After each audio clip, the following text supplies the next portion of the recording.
2 సంవత్సరాల రేవంత్ రెడ్డి పరిపాలన ఎట్లా ఉంది ముఖ్యమంత్రిగా? ఇది అట్టర్ ఫ్లాప్, అది డిజాస్టర్, ఫెయిల్యూర్.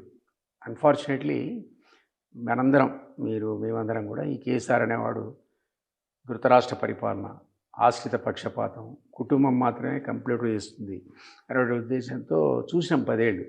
అది కనపడ్డది ఏం జరిగిందో మనందరికీ తెలుసు. ఈ మధ్యకాలంలో కూడా అందులో భాగస్వామి అనుకుంటే నేను కాదు, మా నాయన ఇది మహా అనేది బుద్ధిపూస పరమశివుడు చెప్పింది బోలాశంకరుడు. నేను బయటకు వచ్చినా మనకు కూడా తెలియదు ఆమెకు వాటరాలు సరిగ్గా ఇయ్యలేదు, తనుకొని వస్తున్నాడు. బట్ ఆమె మనం చెప్పినవన్నీ సంతకం పెట్టింది, ఎండార్స్మెంట్, ఐఎస్ఐ ముద్ర వేసింది అవినీతి మీద. నువ్వు నేను చెప్తే దాన్ని ఎవడు యాక్సెప్ట్ చేయడు. ఇది అద్భుతంగా యాక్సెప్ట్ చేసింది పబ్లిక్. ఊహో అయితే జరిగిందనమాట. ఇవన్నీ మనం అనంగా చాలామంది ఇంక్లూడింగ్ నిరుద్యోగులు, నువ్వు ఎంత లక్ష ఉద్యోగాలు ఇచ్చినా అప్లికేషన్ పెట్టుకుంటుంటే 28 లక్షలు పెట్టుకోవాలి వాడు. మన అన్నయ్య వాళ్ళ ఖర్చుతో తిరిగి గెలిపించే కాంగ్రెస్ని, ఎందుకంటే నేను దిగిస్తే ఉద్యోగాలు వస్తాయని పాపం.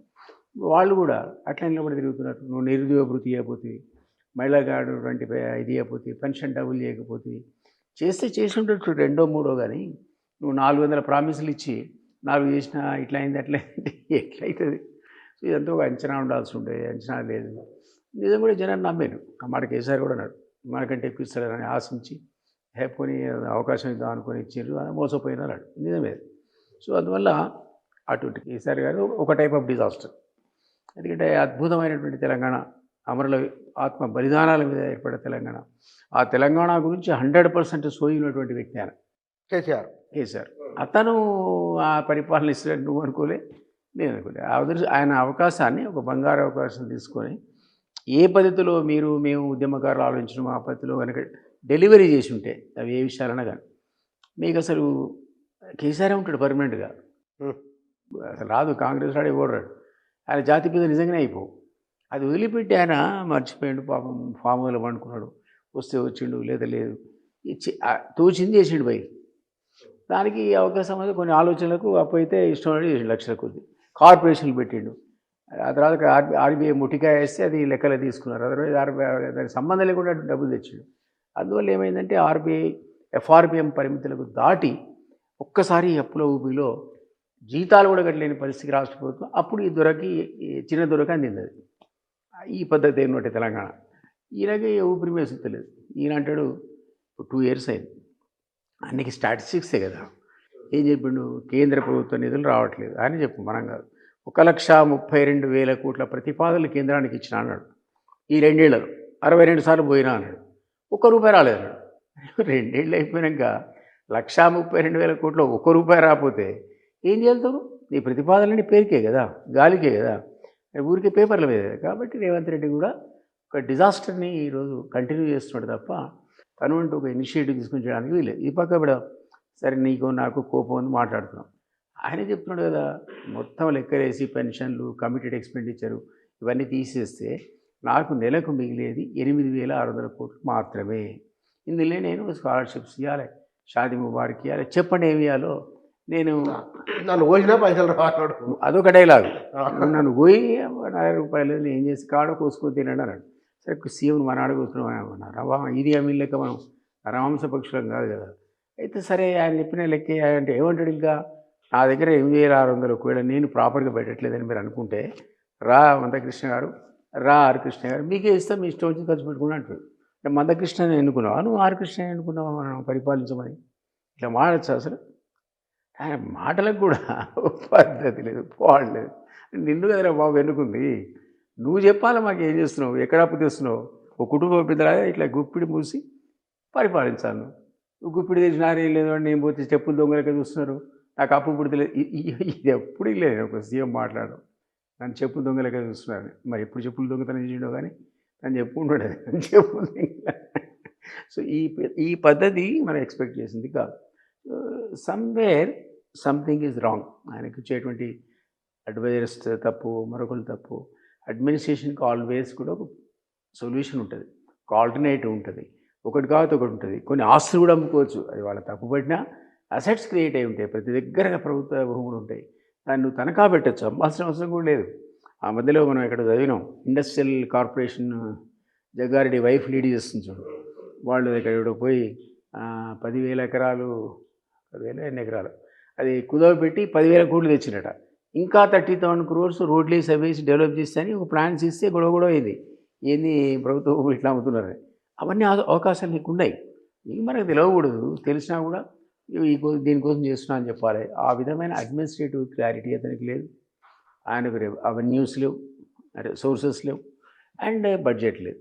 సో ఇది వల్ల అదొక డిజాస్టర్ అయితే, అదొక పద్ధతిలో డిజాస్టర్ అయితే, రేవంత్ రెడ్డి పరిపాలన ఇంకో పద్ధతిలో డిజాస్టర్. ఇది పక్కకు పెట్టి ఒక 2-3 ఐటమ్స్ ఎట్లున్నాయంటే అన్ఫార్చునేట్గా ఉద్యమకారులు ఆయన క్యాబినెట్లో 60 మంది కూడా లేడు. మిగిలినందరూ తెలంగాణ ద్రోహులు, తెలంగాణ ఉద్దరణోడు. ఫర్ ఎగ్జాంపుల్ బట్టి ఉన్నాడు.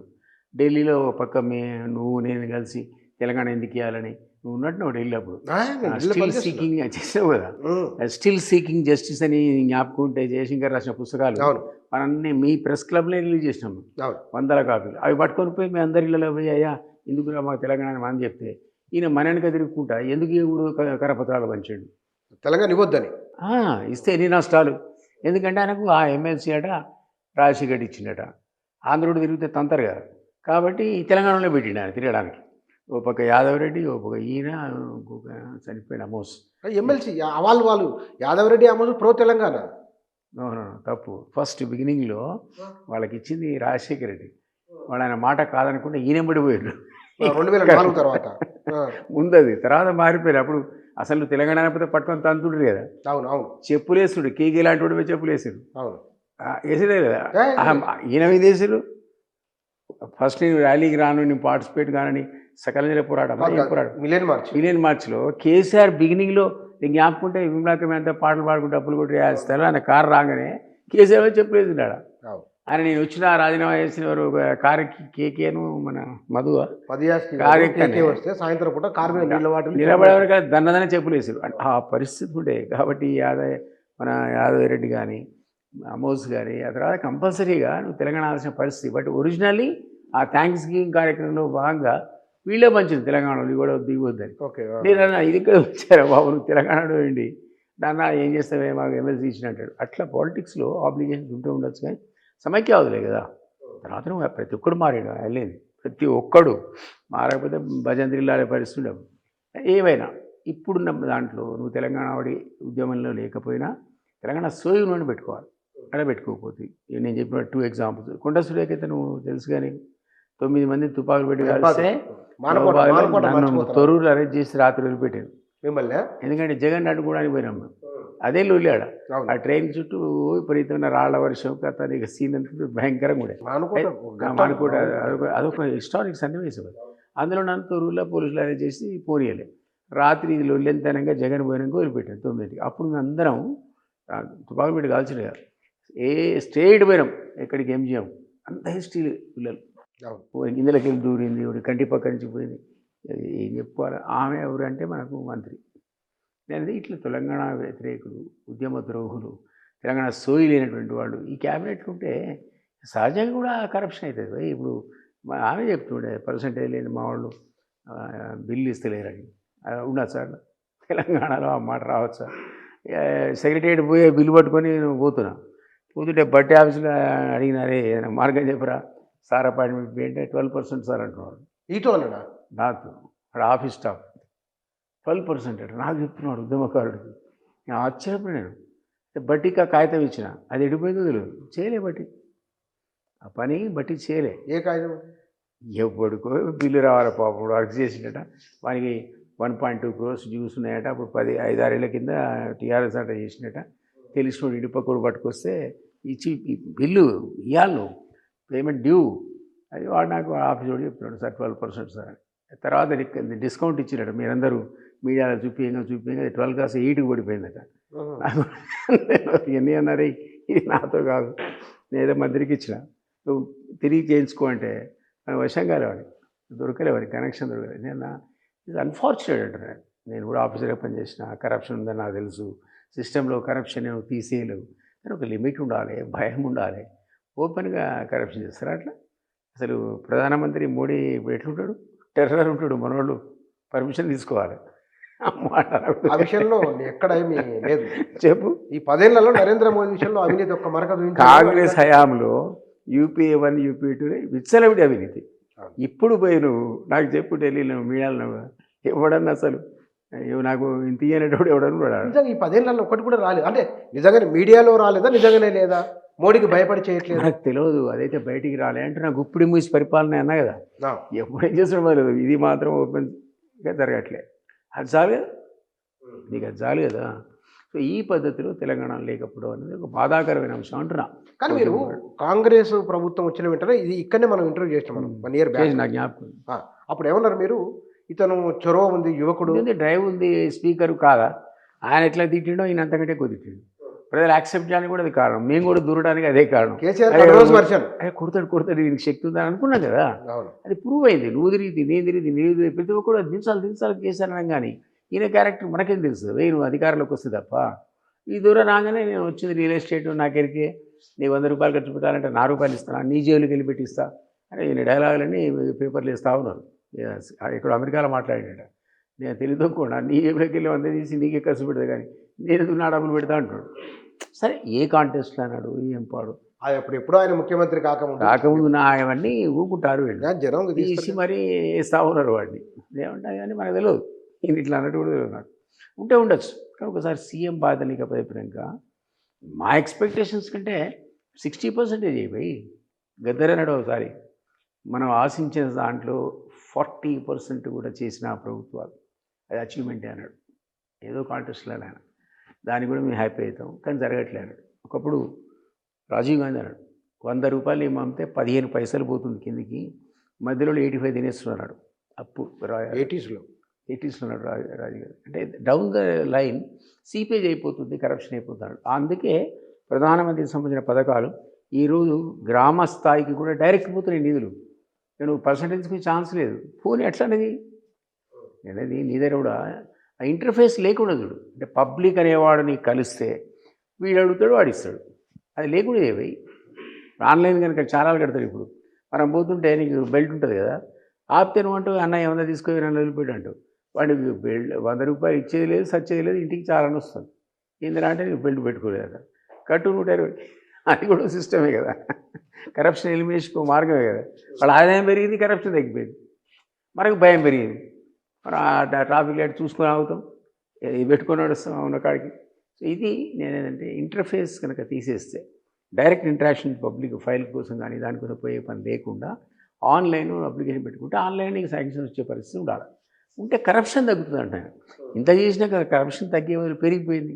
ఒకప్పుడు కేసీఆర్ ఆ కుటుంబం చేస్తుంది అనుకున్నాం కానీ ఇప్పటితో కూడా చేసుకోండి. నేను ఇంతకుముందు కూడా చెప్పిన లాస్ట్ టైం, అప్పుడేమో 5 అంటే ఊరికి 5 తయారు దోపిడీగాళ్ళని చెప్తున్నాను. ఊరికి 5 ఇది నువ్వు చెప్పిన పట్టుకొని మైకి బయలుదేరు ఏదైనా ఆఫీస్లో మోస్ట్ కరప్ట్ రిజిస్ట్రేషన్ ఆఫీసులో. ఇప్పుడు నువ్వు మున్సిపాలిటీలు ఎక్స్పాండ్ చేసుకున్నావు కదా, కొత్త ఆఫీసులు పెట్టినావు కదా, అసలు మున్సిపల్ శాఖలో నువ్వు ఇంటి పర్మిషన్ తెచ్చుకోగలుగుతావు ఆ డబ్బులు కట్టకుండా. అది కరెక్టా? డబ్బులు ఏదో వాడు పెట్టాడు, వాడు సంతకం. నువ్వు సీఎం నీ చుట్టమైనా పెట్టాడు. అసలు నాకు ఎక్స్పీరియన్స్ ఉంది, వాళ్ళు పెట్టారు. కానీ లోకల్లో వచ్చి చూస్తారు, అది అన్ని కరెక్ట్ ఉన్నా సరే పర్మిషన్లో ఏదో మెలిక పెట్టుకో. వాడు ఏదో పెడతాడు, దానికి పెట్టి ఇది లేదంటాడు, అది లేదంటాడు, సావ కొడతాడు. దాని వెనక డబ్బులు లేకపోతే నేను అనకూడదు. ఇప్పుడు అంటున్నా, నేను నా ఇల్లు పర్మిషన్కి ఇప్పుడు కాదు, జమాన కింద అప్పుడు నాది 35 ఏళ్ళ ఇల్లు. వాడు ఇస్తున్నాడు ఇంతకు. పోయి మా మామూలు ఇన్ఛార్జ్ ఉండే కన్స్ట్రక్షన్కి, ఏదైనా ఆయన ఇస్తాడు అంటే నేను పోయినా. పోతే అంటాడు చిన్న ఫార్మాలిటీస్ ఉంటుంది సార్ అంటాడు. నేను ఆ ఫార్మాలిటీ కంప్లీట్ చేసినాక నాకు రాలేదు, నేను అధికారిగా యూనిఫామ్ సర్వీస్ మళ్ళా. అది పరిస్థితి తప్పలే, నాకు రాలేదు అసలు పర్మిషన్. అది మనమే మన పరిస్థితి చదువులేనోడు లేదా ఊరోడు పరిస్థితి ఏది అసలు రైతుది. సో ఈ కరప్షన్ అనే జాడ్యాన్ని ఏ రకంగా కంట్రోల్ చేస్తున్నారు తెలియదు కానీ సొసైటీలో ఒక పెను భూతంలా ఉంది. అది రేవంత్ రెడ్డి టైంలో విచ్చలవిడైపోయింది. ఒక జ్ఞాపకుంటే జోనల్ సిస్టమ్ కింద పాపం కేసీఆర్ తెచ్చుకున్నాడు ఆర్డర్. ప్రెసిడెన్షియల్ ఆర్డర్ అమెండ్మెంట్ తెలుసుగా మనకు 95% స్థానికులకి ఇవ్వాలని పాపం జోనల్ సిస్టమ్ తెచ్చింది. ఇప్పుడు జోనల్ సిస్టమ్ ఏందిరా అంటే ఈ జోన్ ఏమో ఒక తమ్ముడిది, ఈ జోన్ ఇంకో తమ్ముడిది. అంటే జోన్స్ కింద తిరగడ విభజనే ఉంది. నేను పైన ఉంటే ఆ జోన్కి పోవాలి. ఆ జోన్ ఇన్ఛార్జ్ ఉన్న అన్నను తమ్ముడు పట్టుకుంటే అప్పుడు పనులు అవుతున్నాయి. అప్పుడేమో కేసీఆర్ కుటుంబ సభ్యులు పట్టుకుంటాయి. బట్ జోనల్ సిస్టమ్కి ఇన్ఛార్జ్ ఉన్నారు. ఇప్పుడు కనుక కొత్త జోన్ ఎవరు, కొత్త జోనల్ కమిషనర్ లిస్ట్ ఇచ్చింది కానీ నా చిన్న కాలం ఆడ పక్కకు కూడా అయిపో, ఈయన కూడా ఈ జోన్కు వాళ్ళకి ఇబ్బంది కాకుండా డైరెక్ట్ ఆడిపోదురు. అది అన్ఫార్చునేట్ అంటున్నాను.